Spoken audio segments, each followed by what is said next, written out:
Hello, everyone.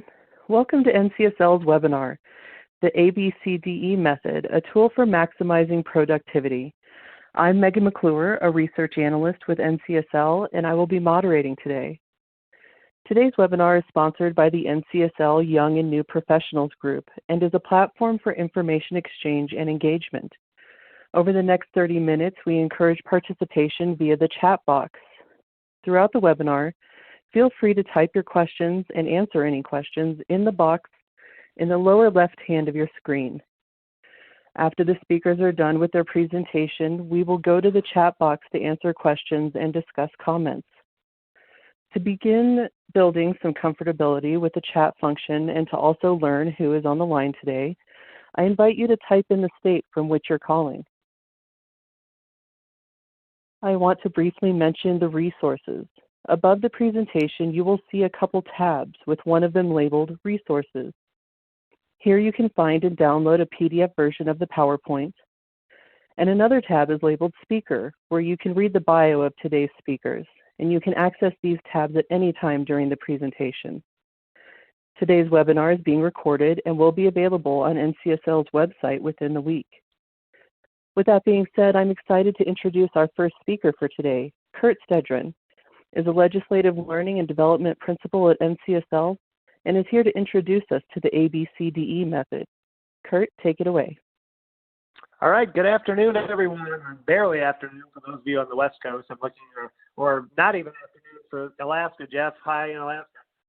We're here today to talk about productivity, which is a huge topic and 1,000 different strands there. Maybe it helps to think about productivity before we get too deep into the topic. Some people think of it in terms of quantity. I got a lot of things done. I checked a lot of things off my task list. People tend to think of it in terms of quality. I did a really good job on a few items that I had to get done today.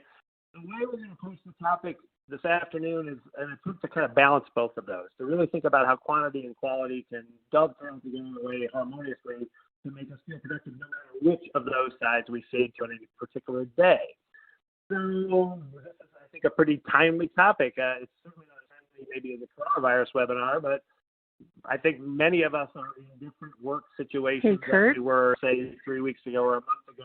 I'm currently broadcasting from home. You might hear my big dog bark in the background. Some of you are home with children and you're having to do some teaching to those kids. Wait, looks like we have some audio problems. I'm putting the mic closer. Sounds like maybe it's a little bit better now. Okay, they're working on it. Anyway, we're all in different work situations, and so we're finding challenges to our productivity.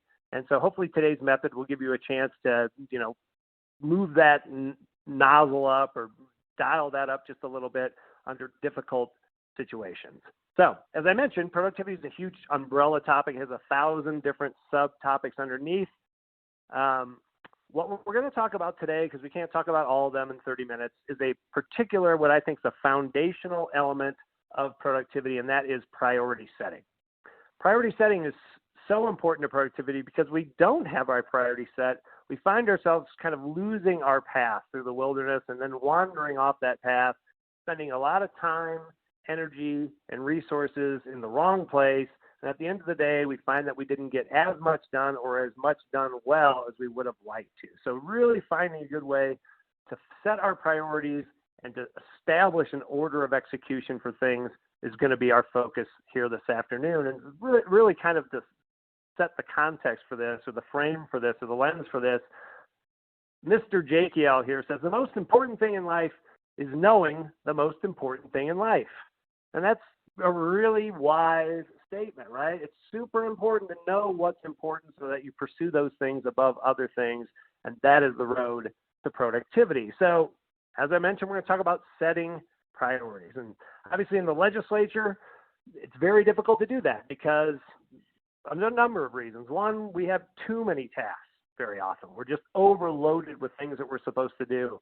And then to compound that, we find often that those tasks come from different people. We're trying to serve a number of different masters. It could be a member that has assigned us things. It could be a staff director who has assigned us things. It could be constituents who have called in with problems that we're trying to solve. And so not only do you have a lot of different tasks, you have a lot of different tasks sort of stranding out into different areas. And that's a challenging thing to try to be productive about. And so what we tend to do, most workers tend to do, is create these things called to-do lists. And I'm going to be a little interactive here. Normally I'd be doing this in front of a live crowd. How many of you use a to-do list? If you want to sort of just write a yes, yes in the audience chat there. Some of you do it electronically. Some of you might do it in your Outlook or in an email system. Some of you may use an app for that, your iPhone reminders list. I'm kind of old school. I actually have just a pad of paper sort of on my desk right next to me, and that's where I do my to-do list. But the traditional to-do list is problematic for a number of reasons. First, they don't really provide us with a clear sense of priority. Every line of your to-do list is essentially equal in priority as you look visually at that list. The order of execution psychologically tends to run from top to bottom. We tend to look at the thing at the top of the list and start to tackle that, even if that's not the most important thing or the thing we should be spending our time on the most. And then the weirdest thing about the traditional to-do list is that we tend to add items randomly. So let's say I have 7 things on my list, and my boss comes in my office, which would have happened a month ago. Now it'd be a phone call, calls me up and says, I need you to do this. And now that becomes the 8th thing on my list. So visually, when I'm looking at my list, it's the 8th thing on my list. But it might actually be the most important thing for me to do. So when I look at that list, it's problematic. It's buried down there in line 8, and it really probably needs to be at 1. And all of these things compile upon each other to lead us to not having a clear sense of priorities. And then the worst maybe thing of all is the psychology behind it, which is that we get a dopamine rush when we can cross something off, when we can delete something from our electronic list. And so we tend to therefore go after the low-hanging fruit, the easy tasks that we can do quickly. And again, we're starting to confuse quantity of production versus quality of production. And now I'm going to do another interactive thing to see who's like me, who's willing to raise their hand in the air. You can maybe do a thumb emoji or say yes if you do this. Who among you out there has actually done a task that was not on your list, but then to feel the dopamine rush, you actually wrote it on your list or typed it into your electronic list and then deleted it or crossed it off? And if you've done that, you've experienced the insanity of the traditional to-do list. And so we want to sort of put all that aside and find a methodology that may help us get over all those problems and achieve what Stephen, oh my gosh, everybody does that.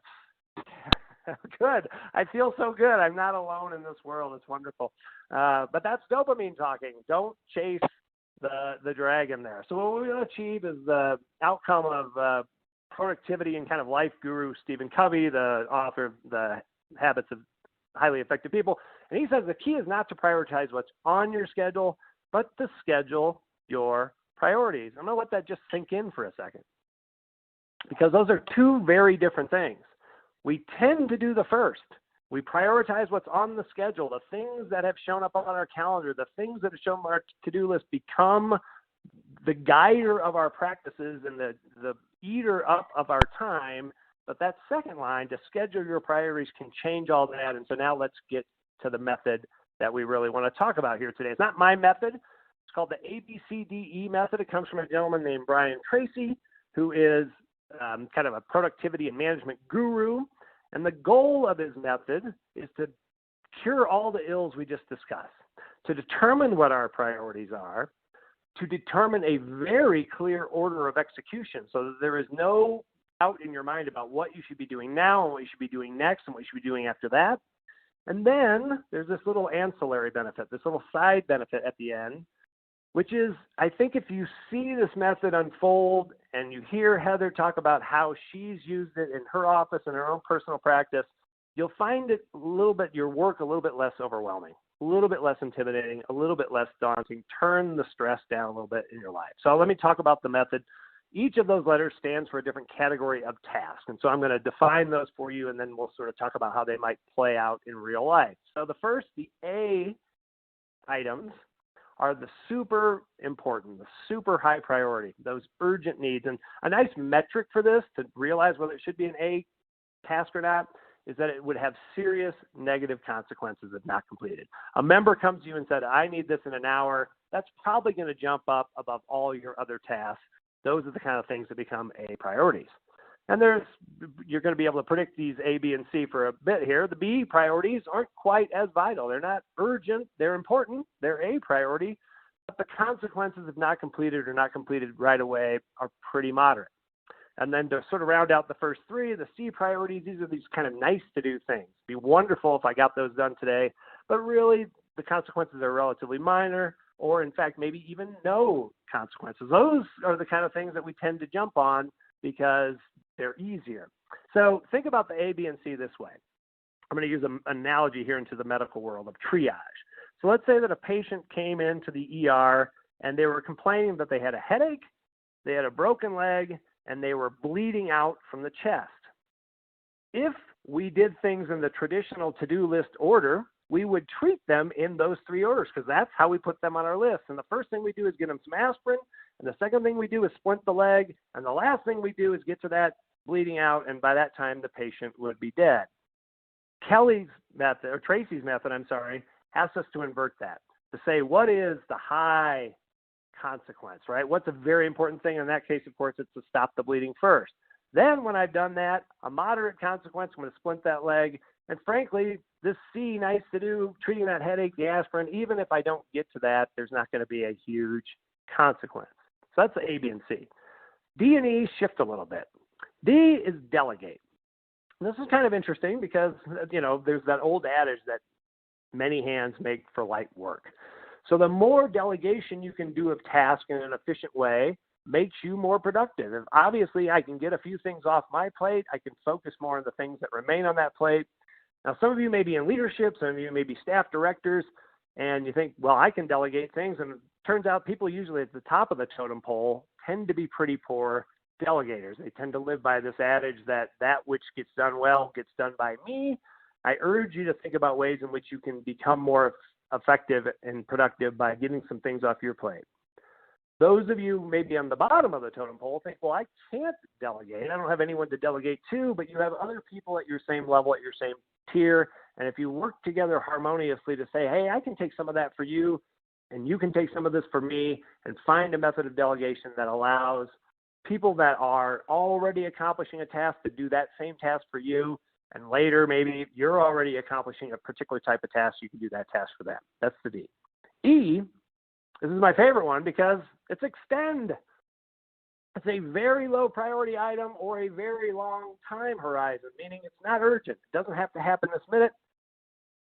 Tracy says that we should put those things off until later when they become an A, a B, or a C item.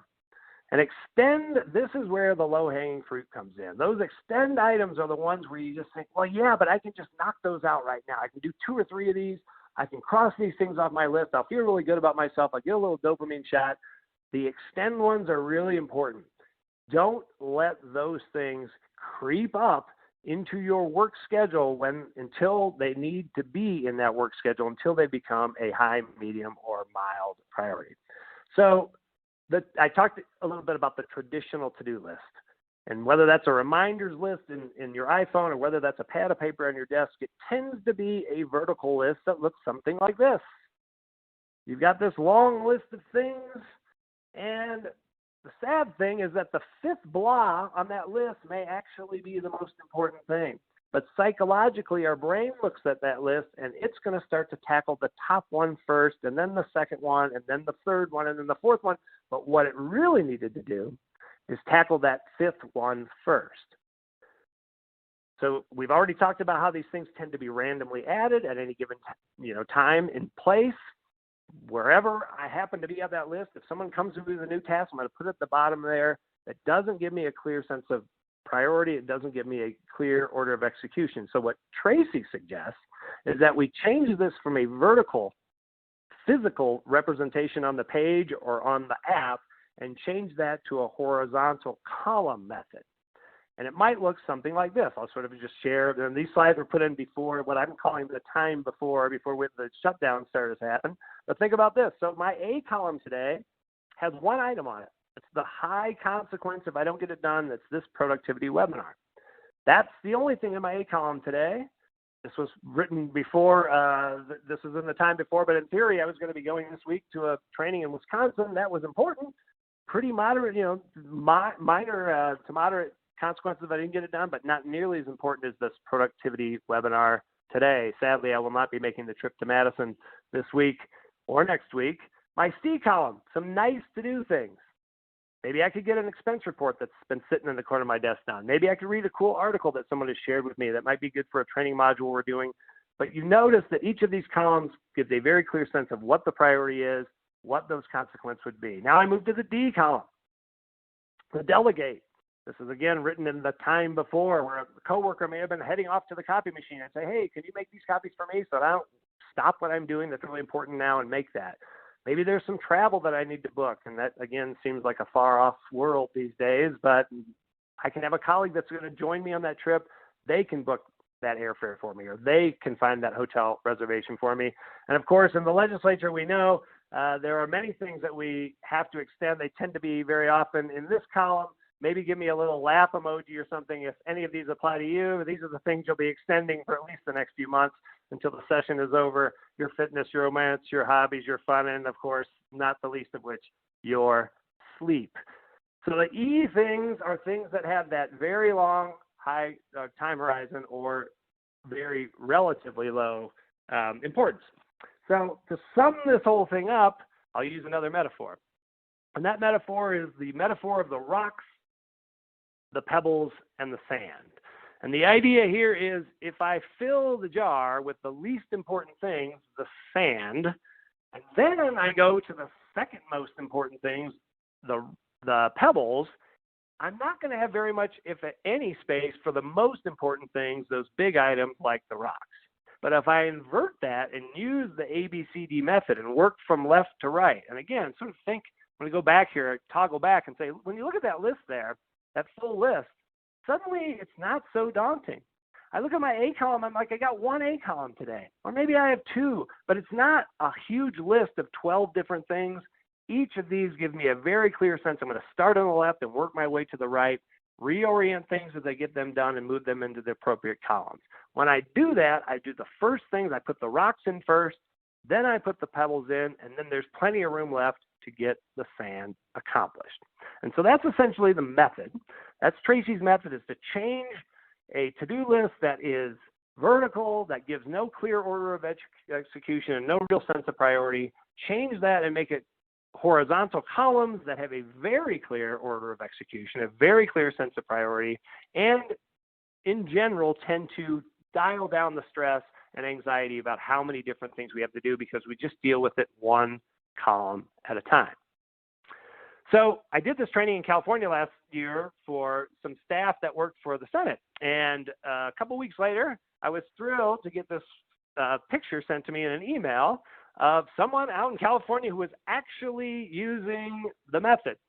And there it is. There's this picture of the A, B, C, D, and E column. This is a great leader, by the way, because look how many they have in the D column. They're really good at delegating things to other people.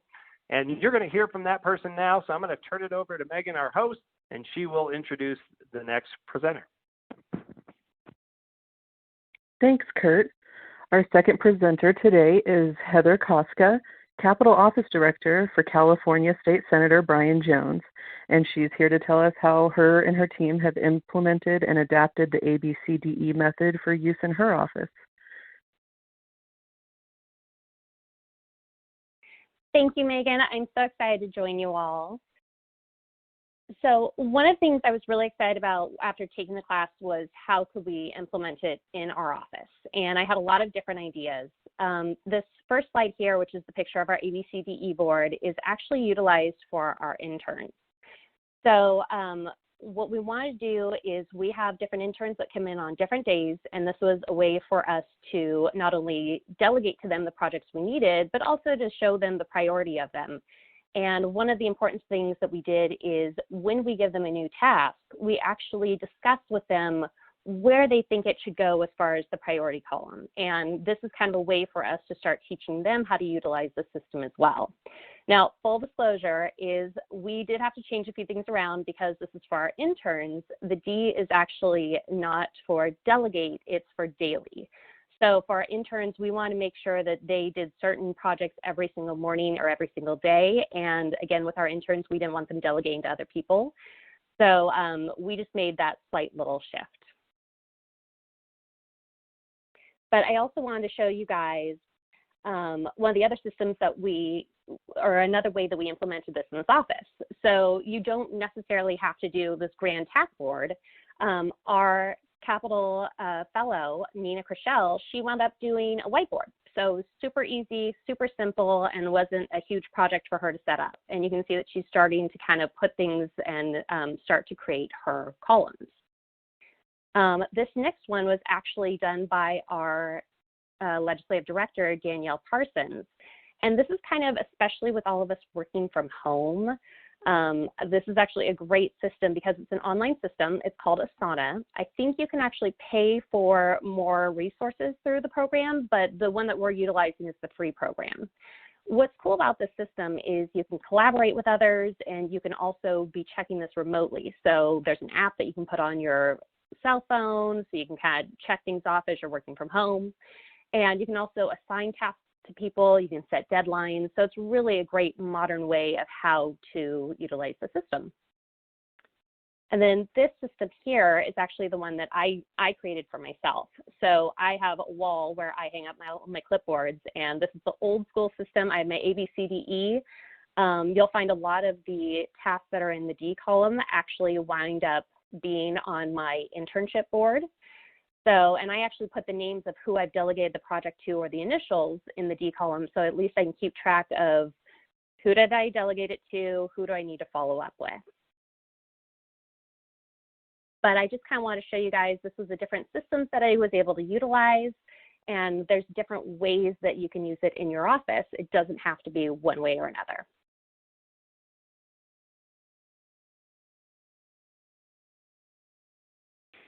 Great, thanks, Heather.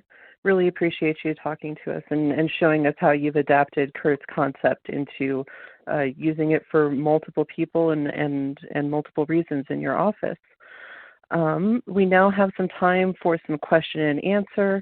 I'm going to go to the chat box and see if we have any questions. I apologize for my dog. Give me just a second. I just, while you're looking for a good question, I just respond to Rena. That was a joke, Rena. You are absolutely right. Sleep is fundamental, and you should be getting it and not putting that off. Sort of just a joke of life in the legislature. But it should definitely be an A priority, no doubt. Also, I want to comment to Linda. I know she was talking about how does the E not turn into procrastination. For myself, it's a constant reminder of these are little projects I need to get done. And again, sometimes, you know, you have those days where you're just not motivated, for me at least. And so I will try to get a few of those just knocked off and off my list so then I can focus the following time on my ABC columns.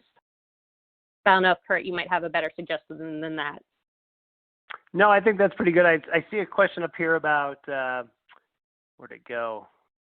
About, you know, somebody might want to take a break and do an E item just because they're too intense in the A or B item, and now it's easy to sort of just get over there and knock off a couple of those E's. Certainly, this is not a system that is absolute and can't be adapted, as Heather has shown us, in a lot of different ways. And I would say that's fine if you don't get too distracted by those E's.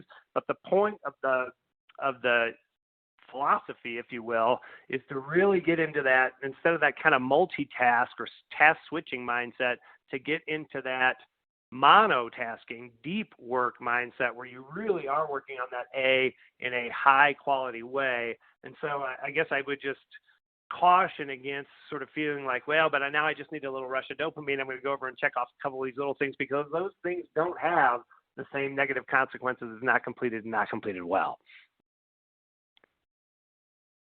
Great, thanks, guys. Did we get to, Benjamin Lynn had asked a question. He said, in terms of D, delegating, what are you suggesting for direct staff for a legislator where there's only one member per staff and there may not be interns or someone else to delegate to? I guess I would say delegation doesn't have to be hierarchical. In other words, I can only delegate to a person sort of, to put in quotes, beneath me. Delegation can be horizontal. I can delegate to other people sort of at my same tier. And delegation can be up the chain, depending on your relationship with your supervisors. There can be items that are more appropriate and more efficiently done by them at any given time. I know I worked this a little bit with my own supervisor. There are things that she may be working on that dovetail really nicely with something that's on my list, and I might actually ask her to sort of take that burden on for me because she can kind of get a 2-for-1 out of it, if that makes sense, which then frees me up and allows me to do some of those A or B items on my list. So try to think of delegation as not only being down the chain, but sideways in the chain and even up the chain if you have that kind of relationship. Thanks, Kurt. We've got a couple questions about Asana. Tom asks if it integrates with calendar apps, and he asks for other suggestions, and people have been giving him some good suggestions about programs that integrate with calendars. And then Ian asks if, he says that Asana looked like a traditional vertical list. Does that defeat the purpose of trying to make things left to right?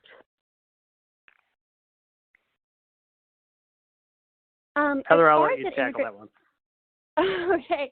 I was going to say, as far as integrating with the calendar, I don't believe it does. However, I do know that it will send you reminders, and you can also set deadlines for certain projects to be done.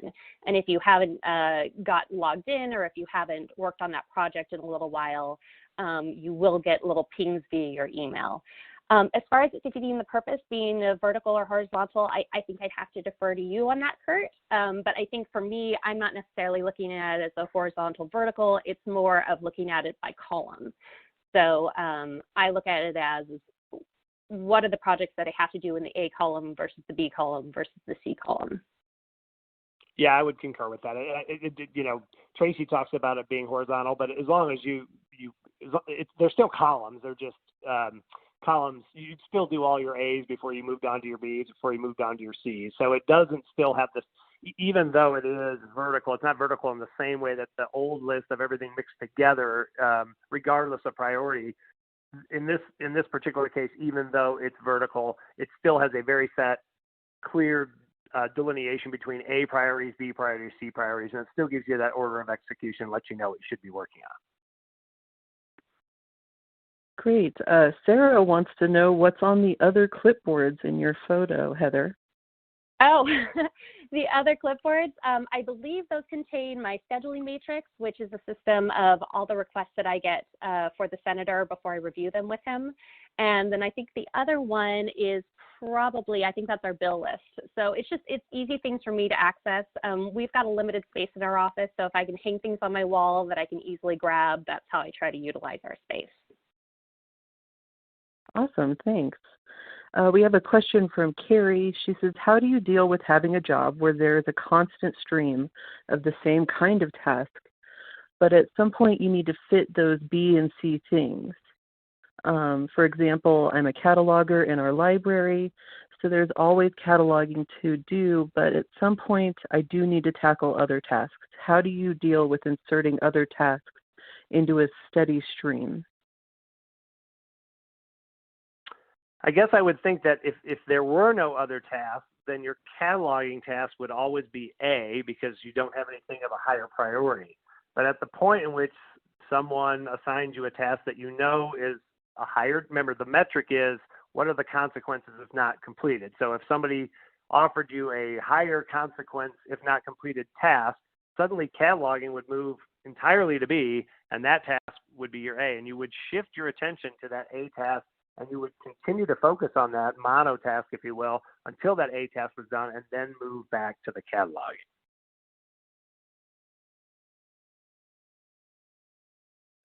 Great. We've got a question from Amanda. She said, for someone who has used this method, how often do you recommend reviewing your columns to see if anything needs to be moved around or if it's still accurate? I mean, I would say for myself, I probably go through my list a couple times a week just to see where I'm at.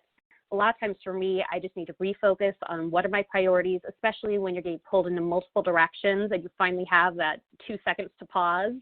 I think that's one of the one of the best benefits for me using this system is I know I don't have to look at my B, C, D, or E right away. I can just focus on my A column. However, I'm constantly going through and changing my list as I'm working through it throughout the week. So I think it's a great idea to constantly be double checking where things are and where if they need to be prioritized. And to add on to that, Tracy would say that, at the beginning of the day and the end of the day are good times to review. So you come in on Monday morning, Friday night you left and you thought, okay, that's what my week looks like. Come in on Monday morning, things have changed. You adjust the whole column system. And at the end of the day on Monday, all right, let me see if this is still valid or not. And so it's a nice rhythm of checking in that, Heather says she does a couple times a week. You can obviously adopt it to whatever your own rhythm is and your own style is, but either every morning or every afternoon at the end of the day as you're closing up shop, or both, might be a nice time to just sort of see, did one of those C items suddenly become very important? Does that belong in the A column tomorrow, even though today? Is there an E item that seemed like a long time horizon? Somebody wanted to report next month, but suddenly they want it on Wednesday, and suddenly that changes that the importance of that particular topic and which column that might belong in. Thank you. Melissa, she asks, would you recommend doing an ongoing task, say something like completing your timesheet by filling in hours worked daily, or waiting to complete work for all of the days until the timesheet is due?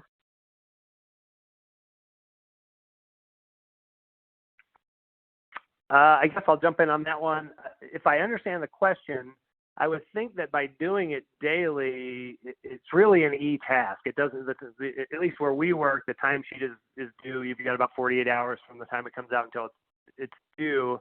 And I think I would call that an E task until maybe an hour before it was due, if it takes you that long to do it, or half an hour, depending on how long it takes you to do it. And then I would jump that up into the A column and get that done. But I don't know that I would piecemeal do little pieces of it, because then you're just constantly task switching away from something of a much higher priority into something relatively low, and just interrupting your flow and dragging on your productivity. Great. Thanks, Kurt. So it looks like we've made it through our questions. You all feel free, if you have any other questions that come up after the webinar is over, feel free to email me at megan.mcclure@ncsl.org. And I'd be happy to pass on your questions to our speakers. With that, on behalf of NCSL, our speakers, and the Young and New Professionals Group, thank you all for attending our webinar today. We hope it will prove useful in improving your own productivity. In a moment, a brief survey will pop up, and we'd greatly appreciate it if you take a moment to provide some feedback to us to help us gauge attendance and gain insight into how to better serve our members in the future. And thank you all very much, and have a great day.